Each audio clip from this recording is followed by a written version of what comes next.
Assalamualaikum warahmatullahi wabarakatuh. Halo teman-teman semuanya, perkenalkan nama saya Sasa Aulia dari program studi ilmu hukum.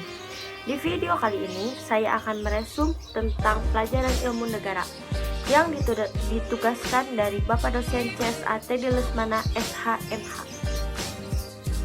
Nah, dari materi pembelajaran ilmu negara ini yang sudah dijelaskan dari Bapak dosen Teddy Lesmana, saya di sini akan meresum kembali tentang pengertian dan ruang lingkup ilmu negara.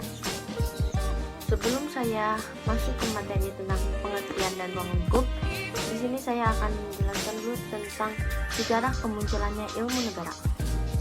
Timbulnya ilmu negara dimulai saat berkobarnya api revolusi sejak proklamasi kemerdekaan 17 Agustus 1945 di Indonesia. Kemudian timbulnya ilmu negara di Eropa Barat karena adanya keperluan praktik, yaitu sebelum zaman Bismarck atau dalam pemerintahan Kaisar Wilhelm II di Jerman, yaitu ilmu pengetahuan yang mempelajari sendi-sendi pokok dan pengertian-pengertian tentang pokok tentang negara. Dan pada waktu itu timbul suatu mazhab yang disebut aliran hukum publik Jerman atau Deutsche Publication School yang khusus menyelidiki sifat-sifat hukum publik. Tentang pengaruh mazhab ini terhadap perkembangan ilmu negara dikemukakan oleh Paul Laban dan von.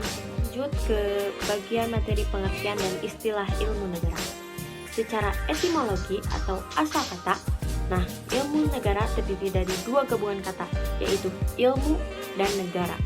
Nah, ilmu berarti suatu sistem pengetahuan seperti supernatural, knowledge, esoteric wisdom, dan science. Dan yang kedua ada negara. Negara adalah suatu organisasi kemasyarakatan yang bertujuan dengan kekuasaannya mengatur serta menyelenggarakan suatu masyarakat. Dan secara terminologi peristilahan, ilmu negara diambil dari bahasa Belanda yaitu Staatsleer dan Jerman Staatslehre dan Inggris Theory of State, the General Theory of State atau Political Science, dan dari bahasa Prancis yaitu Theorie d'État, dan bahasa Indonesia yaitu ilmu negara. Nah, suatu ilmu yang menyelidiki pengertian pokok-pokok dan sendi-sendi pokok dari negara dan hukum negara pada umumnya. Dan di sini pula ada pengertian ilmu negara menurut para ahli. Yang pertama itu dikemukakan oleh Roloff Karenburg, yaitu ilmu tentang negara di mana diadakan penyelidikan tentang sifat hakikat, struktur, bentuk, asal mula, ciri-ciri, serta seluruh persoalan di sekitar negara. Dan yang kedua itu dikemukakan oleh C.S.T. Kansil. Ilmu negara adalah ilmu pengetahuan yang menyelidiki atau mempelajari sendi, asas-asas pokok, dan pengertian tentang negara.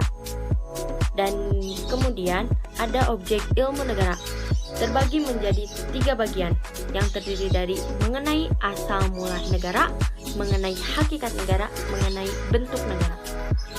Dan lanjut ke materi ruang lingkup ilmu negara. Ilmu negara sebagai suatu pengetahuan telah dikenal sejak zaman Yunani purba. Ilmu negara menitik beratkan penyelidikannya kepada negara sebagai organisasi dalam pengertian umum. Bapak Georg Jelinek yang dikenal sebagai Bapak Ilmu Negara, Georg Jelinek dalam Allgemeine Staatslehre membagi konsepsi ilmu negara menjadi sistematis, lengkap, dan teratur untuk menjelaskan ilmu tentang negara menggunakan metode Van Systematisering atau metode sistematika dengan cara mengumpulkan semua bahan tentang ilmu negara yang ada mulai zaman kebudayaan Yunani sampai pada masanya sendiri. Nah, begitulah pembelajaran ilmu negara yang bisa saya jelaskan atau yang bisa saya rangkum dari pembelajaran tersebut tentang pengertian dan ruang lingkup. Mungkin cukup sekian di video kali ini. Mohon maaf bila ada kesalahan karena di sini juga saya sedang tahap pembelajaran. Wassalamualaikum warahmatullahi wabarakatuh.